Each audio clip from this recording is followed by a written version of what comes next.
non-Christian, it's okay to celebrate Halloween? Charlie, that's a great question. And as you know, it brings a lot of controversy and emotions within many people, non-Christian and Christian. Let me give you a couple of thoughts that I've written down about Halloween in my view, and then some opposing views. One, I see Halloween bringing the unseen world to the scene.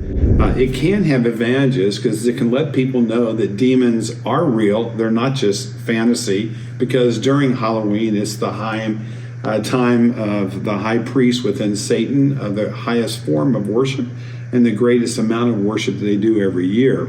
But let me share with you my own particular view and some other opposing views.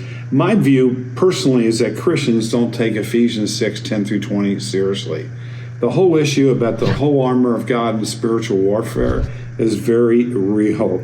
I put a note here.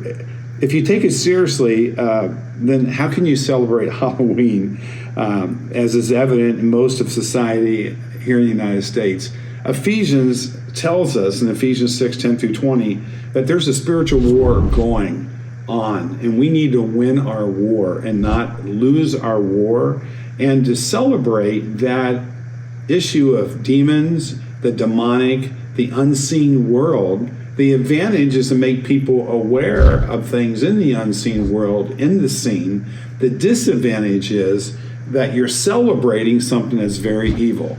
So that's my particular view. I don't recommend it. My kids used to say, "Oh, come on, Dad. Oh, come on, Mom," growing up, because we know kids want to have fun. And I'll share two other views. Another view that Christians have, and some non-Christians, others say that it's a fun time to dress up and give your children and adults a party. In other words, let them live in a fantasy. My concern about that is my same concern about reading fantasy books or books that aren't really true about evil. Do we want to celebrate evil, the reality of evil, the reality of the fall of mankind, and that we continue to be sinners? Do we really want to celebrate that? That's a question I ask my friends, non-Christian and Christian, and especially as Christian, back to the Bible again. How do you justify it biblically?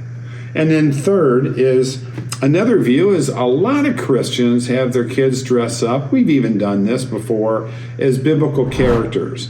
And they actually go to a Christian party which kind of lives out the biblical reality of Bible stories and things like that. And some people would say, well, what's the difference between that and fantasy? Well, it's not a fantasy. It's actually true. It's actually biblical stories. And so I feel at least somewhat comfortable with that option. That's what we used to let our kids do. Understand there's controversy on this. Just like anything, Charlie, we got to think the Word of God. Greg, do you think that